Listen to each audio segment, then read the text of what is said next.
And we're go. We're live. We're live. Happy Friday. Happy Friday, my friend. How was your week? Good. I trained a lot this week. Me too. Yeah. So I'm like really sore. Yeah. I feel that. Yeah. It's in the air, you know? And there's a lot of ash and dust in the air in my living room because my fireplace needed cleaned out. Mm-hmm. So The chimney sweep. out.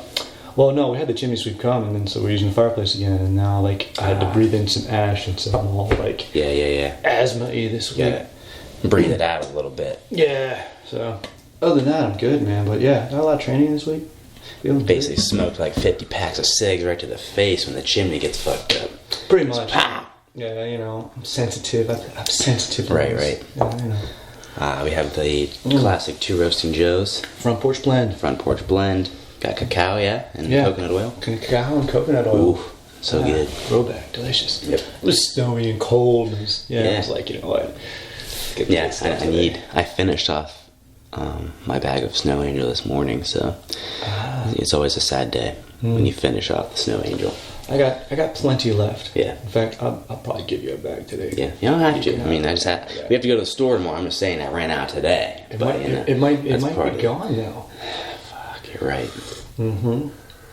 I always get too much. It's approaching the end of the season. Mm-hmm. But I have my vacuum sealed coffee thing. Yeah. So I have like a bag and a half in there. Yeah. You're So good. I'm good. Yeah. Yeah. Last week's episode, Momentum is up and live. Momentum is up and live. That's a good one. I like that one a lot. I want to give this to you. It's for your neck, sir. Oh my god, a neck pillow. Yes. I need this so tremendously bad. And I'm going to point something out too. That see this little zipper? You can restuff it. Ah, sweet. So if it ever gets a little flat on you. Yeah. Oh my god, that's amazing. Thank you so I much. sleep on that thing every night, dude. I bet. Right under my Oh my neck. God, that's and I put like great. a pillow on the top of my head a little bit. Yeah. So wonderful. That's like so next level. I worry about you, dude. Dude, thank you. It's actually feeling phenomenal, actually. It's feeling good? Recently, yeah. Yes. So everything's okay. Hey, you got another dog, too. You got dogs all around you, man. Yeah, they're everywhere. Yeah, love dogs. Yeah, bunch of dogs in tiny yards, man. Yeah. But no, my neck has been great, actually, so... Because I've been doing, like, the movement for grappling stuff and strengthening, and then there's, like, other stuff that I know and picked up, and then... You know, I grab the thing in my jaw like Hicks, and then I just like I stretch it out. You know, yeah. Nice. So you're developing a routine. Yeah. Ah. Yeah. And I'm just like folding it into classes too. Like I make the kids good. do it. We were just doing it, like Good, hanging make it out. normal, yeah. So, just really like normalizing that, because like over the years, like that was sort of something I ignored. It was like my neck, you know, because like it would get banged up or whatever, it would heal pretty quickly. Yeah. Because I was young.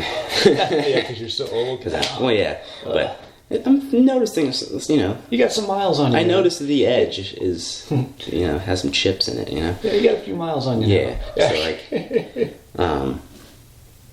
but yeah, just making that a routine and making that normal, and like it's a huge part of my day, really. Like in my head, I was like. You know, you spend too much time doing nothing. Like, well, you're not doing nothing. You're actually very actively recovering and like doing these things. That like, but in my head though, it was cool because it was like normal. Yeah. So I was like, oh, you seem like you're doing nothing. You should be able to do another thing then. But you know, and then I added listening to podcasts and like doing notes and whatnot. You know, so That's cool. That's super cool.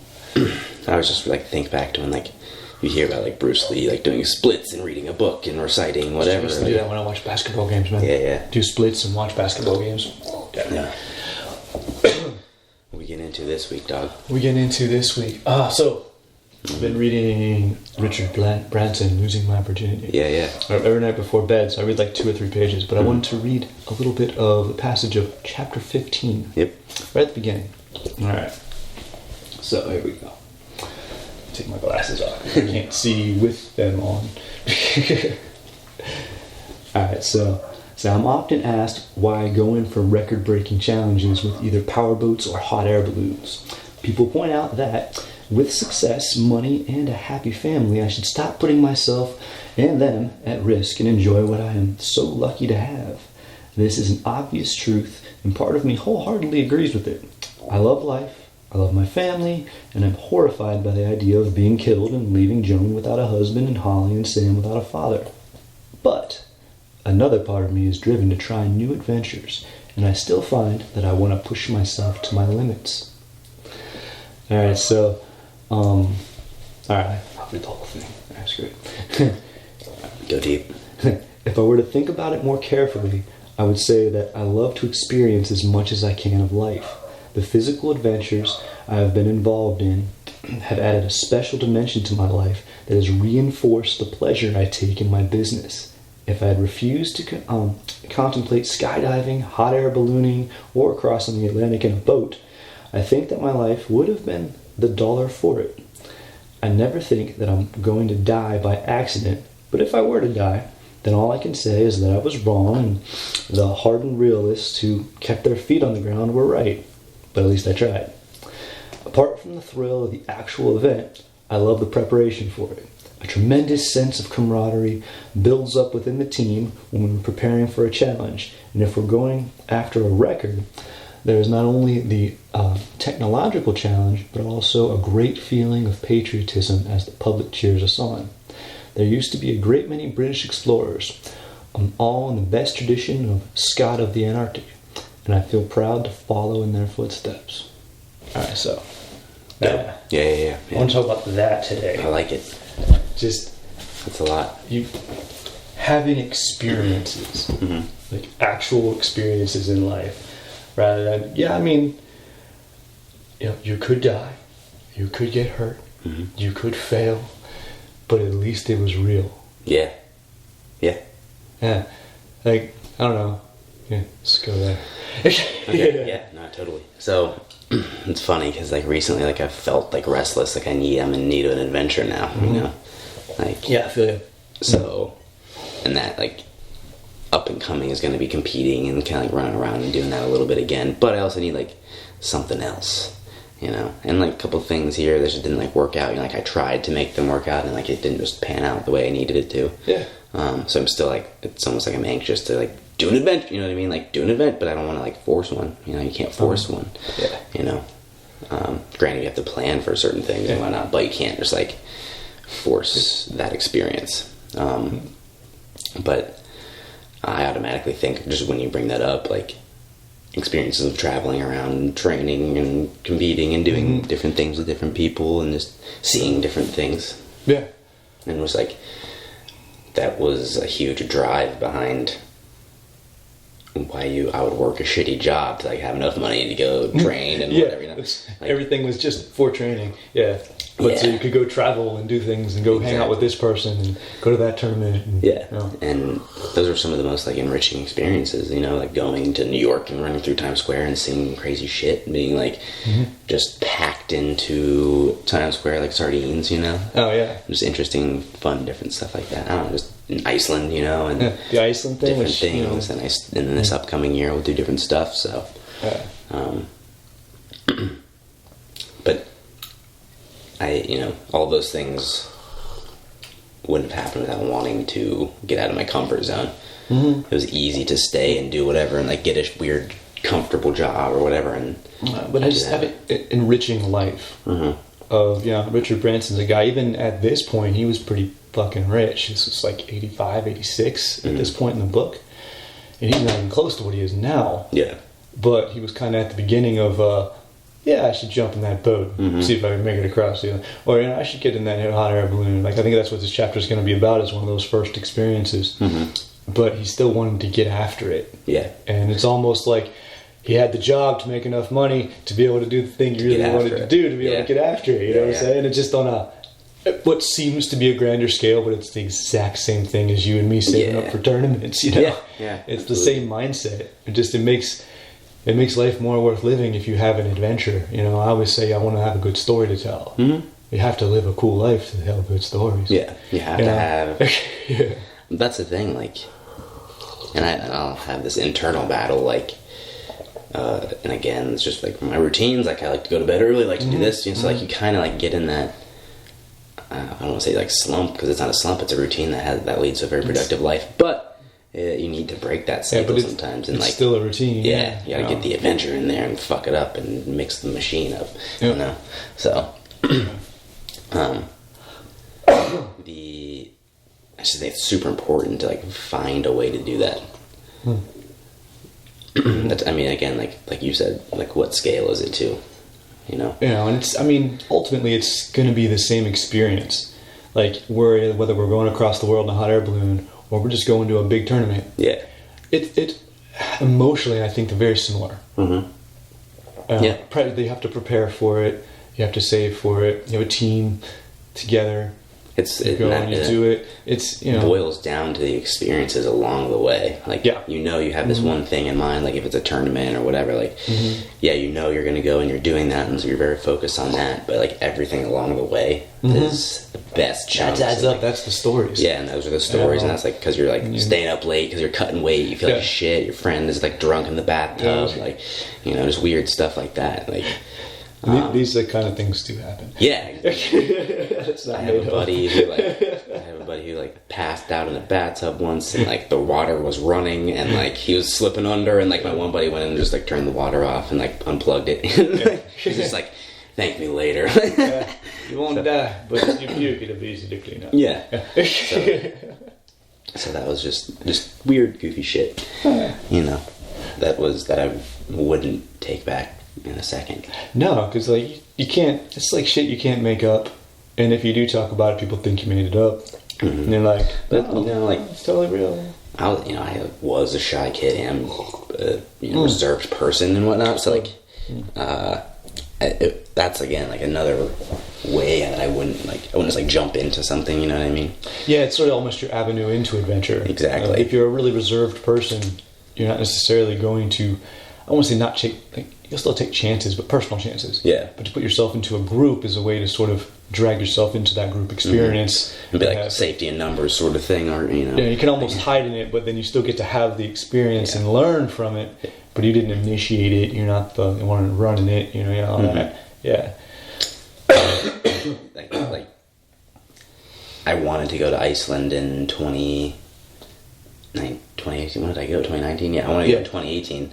I remember you talking about that, and then but again, like it just didn't pan out, all that stuff. And the next year, like again, if I weren't like, you kept pursuing it, man. Yeah, I kept pursuing it. It was in the back of my head, but then Brooke and I got together, and that was great. And I was like, hey, you want to go to Iceland? And we created a team experience, and it was really fun.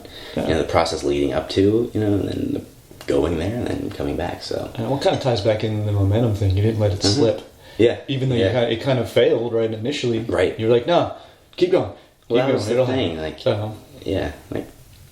there's a lot of like tournaments and stuff that I really want to pursue and like have, and like Worlds. Like when I went to Worlds and stuff, it was like because I didn't have any fucking money, so like I was like, all right, I gotta save this money. I did this thing, and each dollar mattered and whatnot. So it gives you.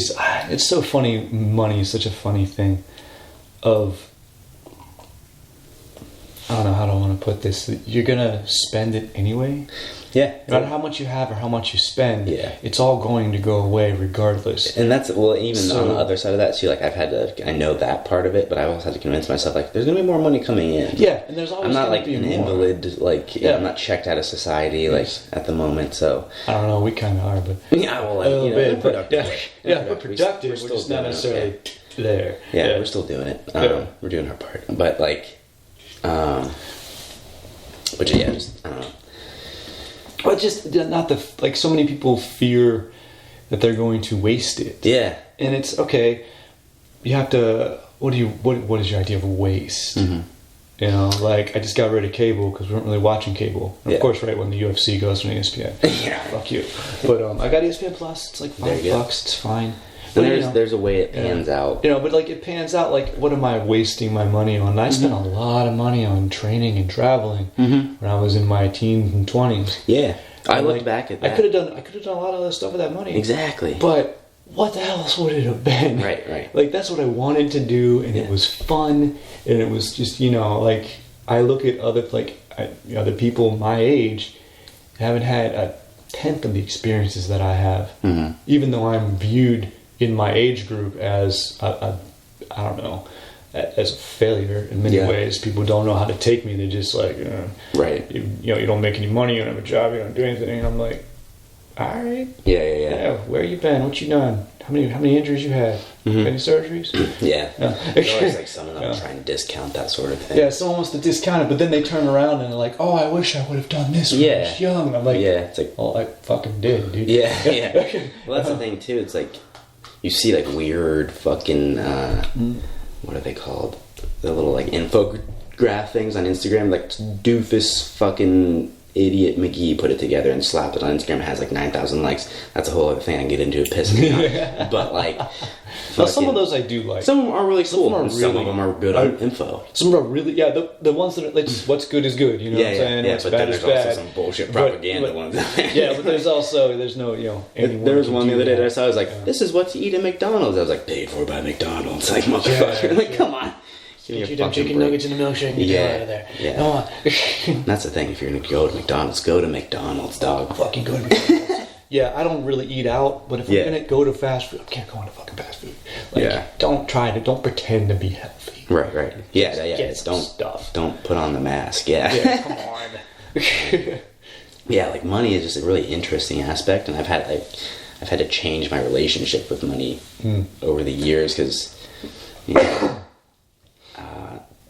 I don't know. It's just I've learned to appreciate every single dollar more. Every dollar I earn, but also like I look back and like look how like any money that I've made really almost like immediately reinvests into like training or learning or like living the lifestyle to continue to do that. So like it's a constant reinvestment anyway. So yeah, if you view it as a reinvestment, then you start to spend it differently. Yeah. So like I'm at a home improvement stage of my life.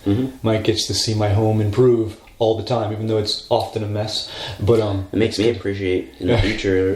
Hopefully I'll have a house and stuff. It makes me appreciate that process. You'll have to early. So I'll teach you how to replace shit affordably. Yeah. But something my wife had to kind of drill into my head early on is I grew up really poor, and so all my money went to training, and so I oftentimes wouldn't get the best things of certain things. I kind of make do with what I have. Yeah. And she was always like, buy the best fucking version so it lasts. I'm like, I don't really need that. She's like, too bad. You're getting a new car. Yeah, you're getting I'm not getting the level 1. You're getting the level 3. I'm like, but it's a lot. It's not that much. You're going to make it last forever. And so like, I just got new garage doors. And I was looking at them, and I was looking at the mid-level, and then I looked at the high level, and I was looking at it, I'm like, fuck it, I'm getting the best one. I'm getting the best one with all the insulation and all the fucking extra shit.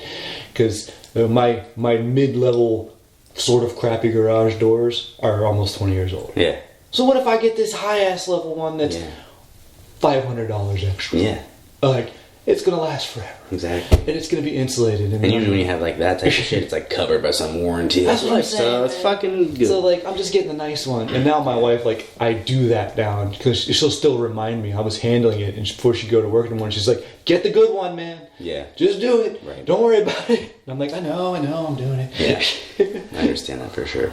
Because that's a weird thing about like when you have like you're skimping for on like brand name shit or whatever, like just put this away to tournament, put this away for travel, put this away for whatever, like and then like later in life you need to like teach yourself you don't need to skimp. This will last. Yeah, like it'll last. It's an investment. Like it's something that'll pay for itself, or something that might eventually give you money, or pay back something like that. I just thought of a funny example of that. How to start small with that idea. Something I never skimped on? Socks. I always buy Adidas socks. Yeah. I've done this since I was in high school. Yeah. I discovered Adidas socks on sale at Goodies. I don't know if Goodies even exists anymore in Athens, but it was like a sporting goods. It was a store, like a clothing store. And I was like, these are the best socks ever. I'm only wearing Adidas socks from now on. But I was always really weirdly particular about it.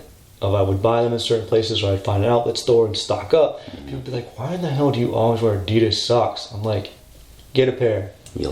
And then treat yourself. like New York Greg, he wears Adidas socks. I'm the one who turned them on to him. He asked me, like, it was like weird. I'm like, get some. And he got some. He's like, damn, dude, I see why you do this. Yeah, see, socks, man. Yeah. But start with something small and almost weird. For me, it was the socks were the first thing. And then I'm an Adidas junkie. I just like Adidas pants. Shoes, I'm come and go with. I like my old school Adidas. I don't really do like their athletic stuff anymore because they don't have a lot of zero drop stuff. It's too chunky anymore. Yeah. But like my pants, my uniforms, I'm stupid about uniforms. Like I have, you know, my taekwondo uniforms are very specific brands. So is that almost like, do you think that's, in my head, this is kind of what it is, do you think it's like a tie-in to like when Batman has like 9 suits in a row, they're all like fucking like nice and uniform, and like you want that same sort of like, I want my Adidas, I want my this. And when I was a kid, I had like, one, I was like kind of like a fat kid, so I wore like, you know, just kind of bigger, chunkier clothes, but it was fucking gray, or I'm sorry, like forest green cargo shorts. Oh, hell yeah. A white Old Navy t-shirt with a pocket. Ooh, pocket tee. And a hat. Yeah. Nice. And I was uniform. I had like 9 pairs of that, and that's what I would fucking wear. Find what you like. Like, I do that too, man. I have like, you know, I wear the same shit every day, basically. If it's cold out, I wear track pants and like a Henley or like long sleeve, like kind of light sweatshirt thing. Yeah. Right? Excuse me. And when it's warm out, I wear mini capris and bro tanks, you know, and my sandals. That's it. Mm-hmm. That's like my uniform. But like, it's funny how you sort of develop those weird little habits. Mm-hmm. And I think it's funny that when people don't have those, when I don't have like, this is the thing that I get. Yeah. Like how I am with olive oil. Mm-hmm. I have like 2 brands of olive oil that I'll buy. And that's it. Yeah. You know, I'll go, if there's an olive oil store, I'll go taste. Right. I mean, I'll find a new one. Or like coffee. Stupid specific with my coffee. Yeah. But here's the thing is, I spend less money on all that than anybody else does. Yeah. And they think I spend more because it's like high-end fancy shit. Right. But I'm like, I use less, it lasts a long time. To realize that, and I think, you know, going back to the whole like saving for an adventure thing, is funneling all my cash into my adventure helps me learn to do that. Mm-hmm. Because like, you can't just be random. Right. And if you get cheap shit, especially if you train, like you get this. If you train, you wear shit out. Mm-hmm. So you'll know what's cheap and what's not. You'll know what's cheap and what's not. So people are like, "Why you spend $100 on a pair of shoes?" I'm like, "These shoes will last for 5 years." It's like, do you want to see what I'm going to do to them? Yeah. I'll beat the shit out. That might last for 10 years. You know, like I'm going to crush these things every day. Yeah. And then I won't have to get new ones, and my socks will still be tight. Like, look at that. Pow. You know. Yeah, I mean, there's certain weird, goofy things. I'm trying to think of like other things, like toothpaste. I got really specific about toothpaste, and I like a very specific kind of like, it's a little pricey, and like it's all weird. You know, Brooklyn, I like this like cleans teeth, right, man? It's fucking nice, but it works, and you know. So, and I mean, if you think about toothpaste, you don't use that much every day. Yeah. You brush your teeth twice a day, and it's like a little dollop. And like, you need it. So. You need to, and it's a lot cheaper than dentures. So like toothpaste and floss, like you get the stuff you like, and it might cost a little bit more than the other stuff. Mm-hmm. It still lasts forever. Right. So like sometimes there's that cheaper investment on the front end that looks big, but in the long run it's going to be... Teeth are a phenomenal example of that, because any extensive dental work is expensive as fuck. Expensive and painful. Yeah. Damn, dude. Yeah. Ugh. I got hit a couple years ago, and I had like a cracked tooth. Ooh. And like part of it broke and shit, and I didn't get it fixed for a long time. And it turned just fucking mayhem. Fucked up. Yeah, it was bad. But then just recently, I got like knocked in my face again, like almost knocked my 2 front teeth out. I was like, I should probably start wearing my mouthpiece again. That's cheaper than new teeth. Exactly. Yeah. No, I have one of those little Sisu mouthpieces that I wear when I drill. So this is a funny example of like that skimping thing gone wrong. I wanted a nice mouthpiece. I used to have this sweet Shock Doctor one. I lost it. It fit perfectly. And at the time I was like, I was gonna cheap boiling bite, whatever. Yeah. You always gotta. I mean, and at the time also like, I downgraded again because I was like, I don't like how big they were. So I was like, I'll chew gum. And that just fucking doesn't do anything when it comes to like a fist or a knee in your face. So like, I've got a new double Shock Doctor, the one that I like, and I got to remold it. Now that my teeth are all back in place, I'm gonna start. But I like wearing my Sisu because it's super protective. I need to get a bottom clip one too, but because when I drill and jiu-jitsu, it's just easier to talk to people. That's what I like too. But if I'm striking or I'm doing anything else, I got my fucking double. Kill me! You can't understand a word I say, but my jaw is not broken and my teeth are in place. Those are the types that I had when I had braces, and it was like wrestling and doing football and crap like that, like just that chunky fucking. But at the same time, it wasn't remotely flexy or any. It had no give. They've gotten a lot better over the years. Yeah, so like then it was just like biting down like a rock and then getting hit and it would suck. Well, yeah. Or just go to your dentist and see if they make you one. A little clip-in ones from the dentist. Yeah, exactly. Talk to your dentist or like or some shit. Actually, that's what I want to get for my bottom teeth. I talked to my dentist about that, and I forgot to ask last time I went. Yeah. I fucking want to do that. Chipped these teeth the other day. Like, ooh. It was pretty solid. Oh, I got my 4th stripe on my brown belt. Oh, shit. Yeah. I leave it hanging in the room or whatever. Yeah. And, like, I came back in for class and was tying it on, like, just didn't think about it. And someone was like, hey, did you get your 4th stripe? And I was like, yeah. It did? Yeah. Oh, fuck. Like, I guess I did. That's cool. So yeah. So you're almost there. Stepped in the right direction, I suppose. I gotta tell you this. So after class yesterday, I'm in the locker room getting changed, and one of the black belts in Ronan, Joe, real cool dude. Swear to God, this guy. I know Joe. He's awesome. I swear he was a gym teacher in the 90s. Like, where's your whistle, Joe? But he was like, congratulations on your new belt, man. I'm like, thanks. He's like, how you like it? I'm like, holds my gi together really well. He's like, oh, don't really care, huh? I'm like, not really, man. I mean, I kind of want to, but... Yeah. And he's like, oh, well, it's a big deal, though. You're finally not a white belt. And I thought to myself, Joe doesn't listen to the podcast. You know that I love being a white belt, man. Yeah, I was like, I love being a white belt. Yeah. That's funny. That was a funny conversation. Yeah. See, like, that's just... And... Nobody knows, unless they listen or whatever. Or unless they know me well enough to know they like, oh yeah. Oh, and I almost hit a sweet ass triangle. Yeah. Whereas Nogi and this one dude that he's fairly new. He's an MMA fighter. But hasn't been doing MMA for very long. He said maybe a year. He's got phenomenal underhooks, and just real fun, chill out dude to roll with. Flexible too. And we were doing Nogi and we're rolling, and I was on. Kind of like in a weird like top half position, and his belly was a little bit belly down, and I put like a half Nelson on him. I did like a judo half Nelson that you would use to roll someone to pin them. And so I half Nelsoned him and rolled him, and I was hiding the triangle choke. I was gonna flip into guard and triangle choke, and I got halfway in, and I got my leg around him and almost got it, and he got out. And I was like, damn it, you ruined my trick. It was 80% awesome. But I'm really happy about the 80% awesome. Like, I planned ahead and got something cool. Like, I'm moving in a good direction. Yeah, very small scale of like how planning and little pieces can go into that was super fun. Plus it was also Nogi, which I don't do often. Yeah. And so to have like a path forward and have a really good sort of stalemate match with someone who's actually very good was super fun. That's sort of the fun thing too. Like when you get and you're starting to get your seasoning and whatnot, like you start to really have these like fun competitive matches with people. And we drilled half guard double hook. It was like this deep half thing, and that was actually hook. Chris. Yeah, I was drilling with Chris. Yeah, we were partners. We were having fun with it. Yeah, but he's a giant person, but a wonderful partner. Yeah, very helpful. Yeah, he's a good drill partner for sure. We were talking about that on Sunday, one of these days. Last time he came in, but because I like to play truck and stuff, and I'll use that and to like sit up and stuff and do like octopus guard and like weird shit. Yeah. Or like just trying to sweep. So, and I had seen that double hook. I think, I don't remember who, maybe, I don't know, Dean Lister or some crazy leg lock person, but then Chris started breaking it down from Jake. Because Jake's been doing it for a month, I guess. Like, I've done it twice, and Chris said I was doing really well for having done it 2 classes. I was like, thanks, man. Tied up. But, it's cool, because it's just an entry from a deep half. It's actually a very simple entry to get to the back door and clamp the leg down, and then you just switch the feet.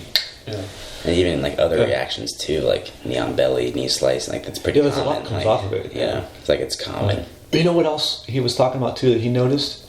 That I was talking about how I did something. Oh, he kept doing Sean Daughtry's like the calf slicer from the truck, just because he was rolling into that one with the double hook.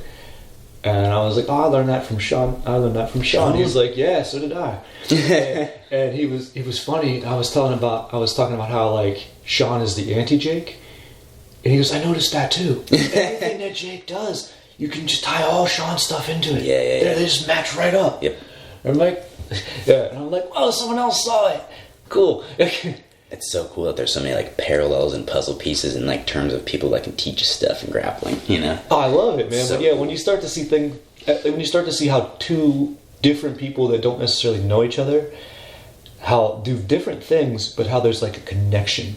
Mm-hmm. And you can start to piece things together, and so you have these two completely different styles all of a sudden are one style. Yeah, well, it's just like what one thing can mean to two different people can create two totally dope things. Yeah, and then they can splice back and forth and create a whole other thing. You know what I Because mean? Like, what we're drilling with Chris, we were both doing it. Mm-hmm. We were both doing Sean's stuff off Jake's stuff. yeah, Chris was at that seminar. Yeah, and then we were like, oh, yeah. Because it ended up kind of being a perfect partner because he's kind of the only guy I could do that with. Because I'm not great at it, but he's freaking awesome at it. But we both know what it is. It also helps a lot when you have a drill partner that knows how to react. Yes. Like, and it also knows how to tell you how to react, which is really helpful for me because like I said, second class on this stuff, I kind of didn't know where to move. Mm-hmm. And he's like, no, do this.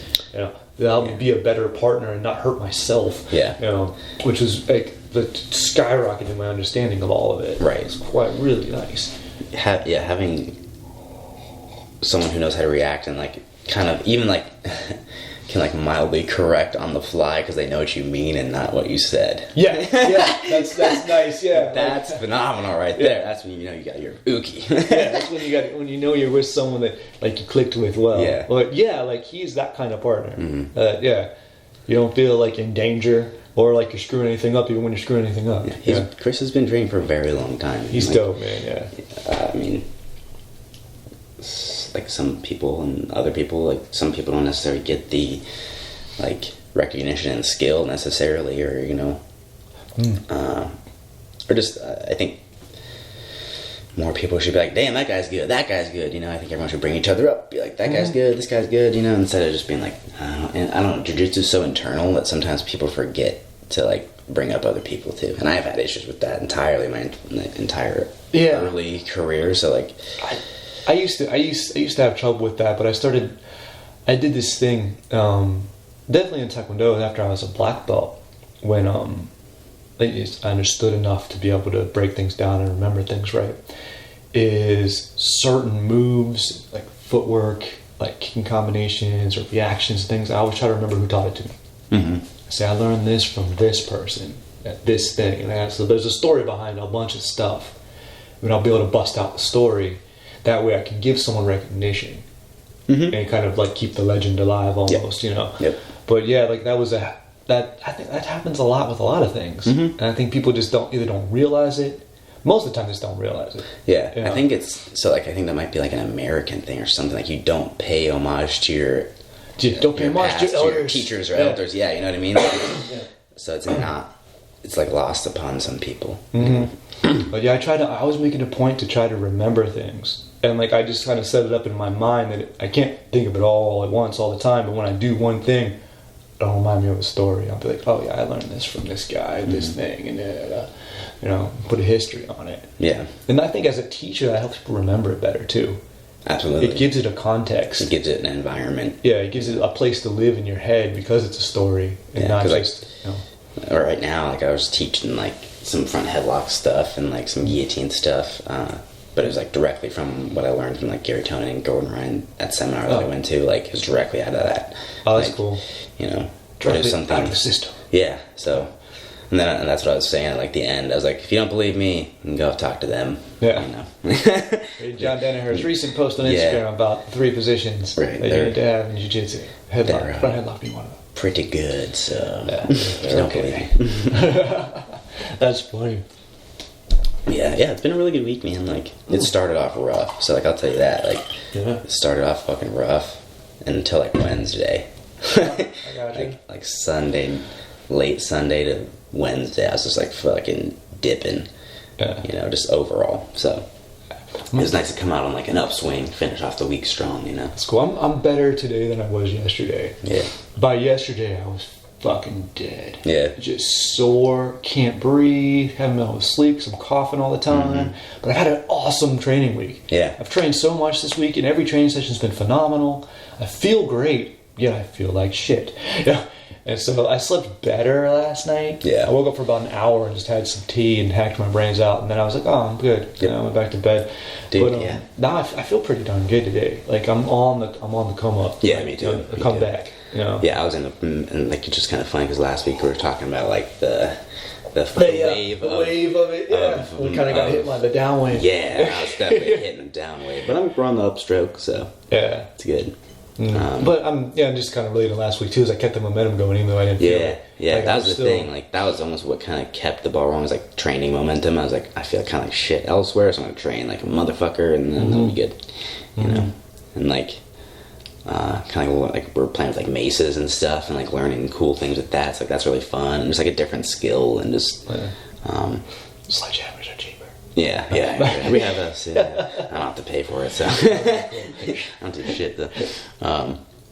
But just even if it's just like changing the routine to throw in a new thing to, you know, it might be in the same neighborhood, but you know, you go down the street and try something else. Yeah, well, it's so funny you say that. I started a new training phase this week.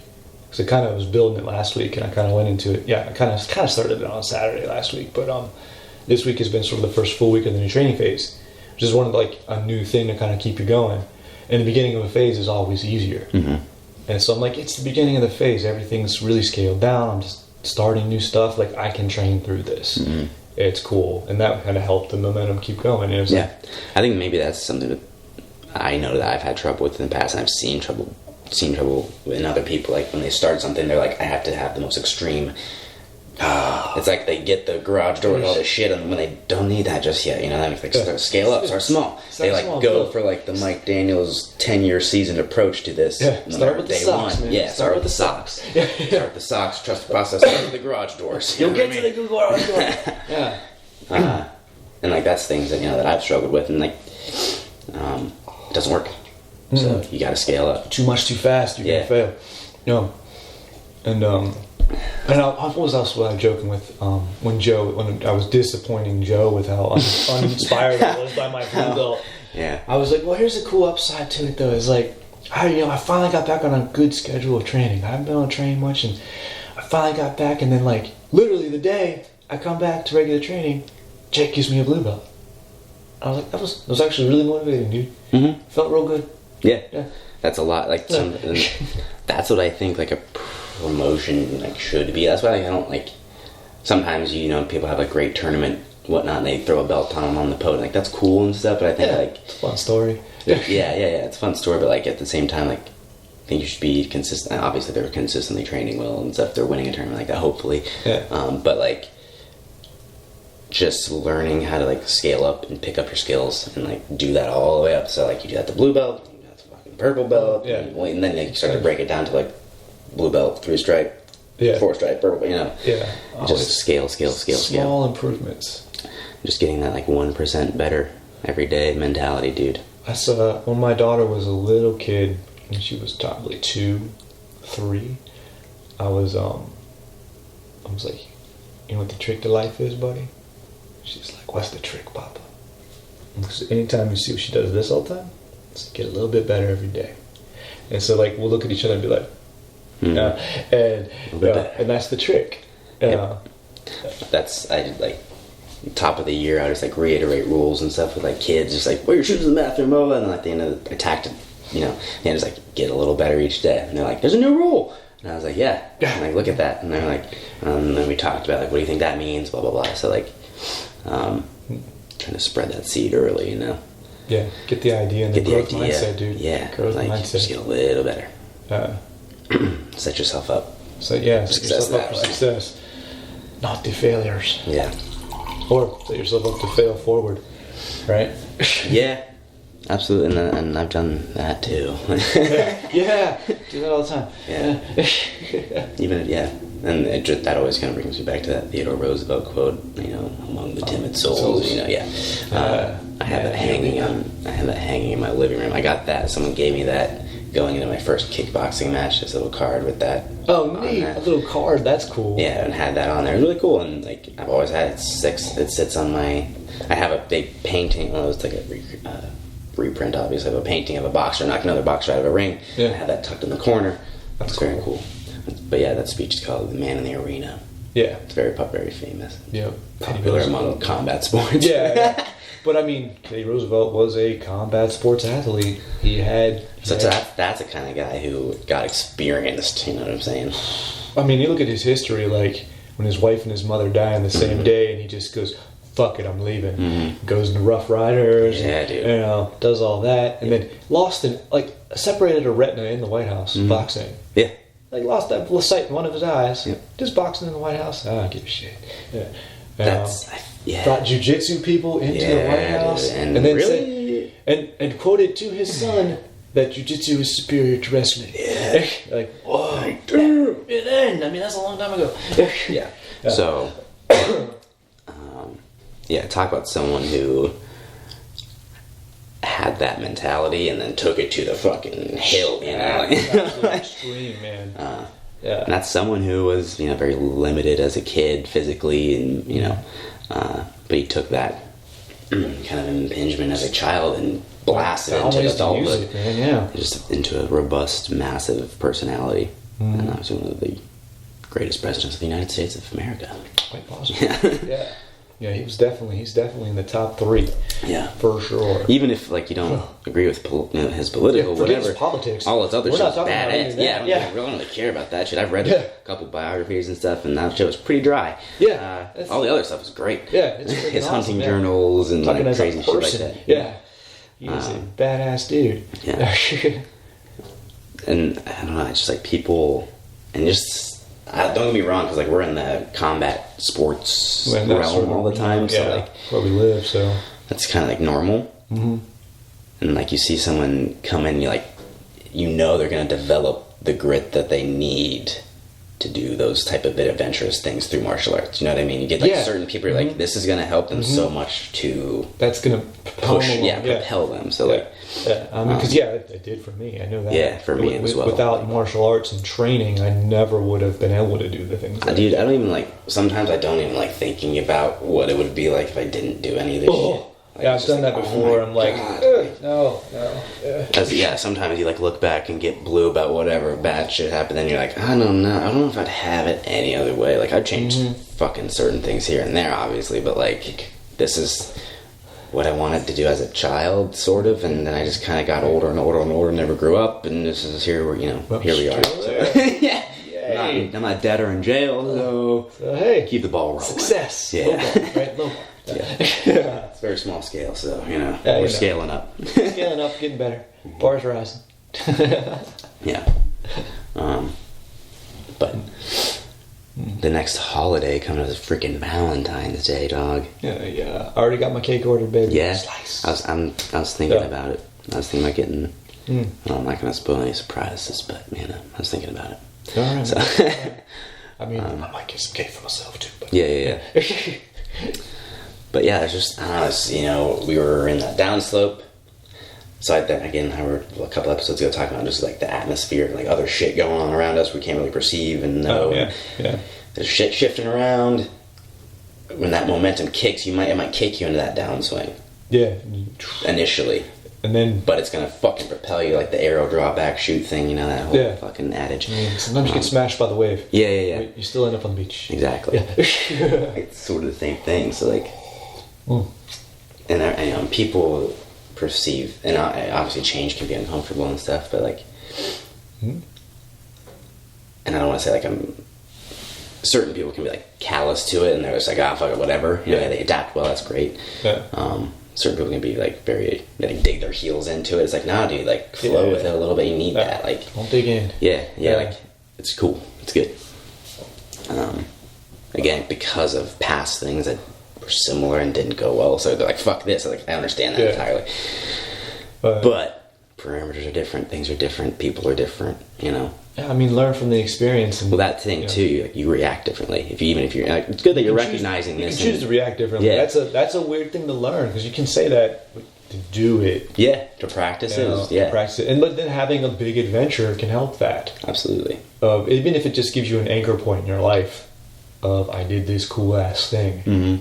And then you can have that, but build a bunch of those anchor points, it's even better. Yeah. Yeah. Like that's the weird thing about my personality too, is like I like to collect things. Me too. As a child, I liked smushed pennies. I liked weird collections of things, but like weird collections of things I had done or whatever. Mm-hmm. It's like I like to have like a souvenir from an experience. A little token. Just something, a small token. Like your chunks of it, right. Stuff like that. Don't say that on there. I got a whole shelf devoted to it now, by the way. Yeah. Shelf. Cool shit you might not be allowed to have or whatever, but I am. Yeah. I'm allowed to have it. Yeah. Because, you got it, so. Yep, I got it. It was cool. But little momentums, little tokens, and like as I've aged, I've tried to like shift those into more meaningful things, like collections of experiences, collections of like I want a passport full of fucking stamps. You know what I mean? You want the collections of things that. Oh yeah, are very enriching. As you get older, the tokens need to get smaller. Yeah.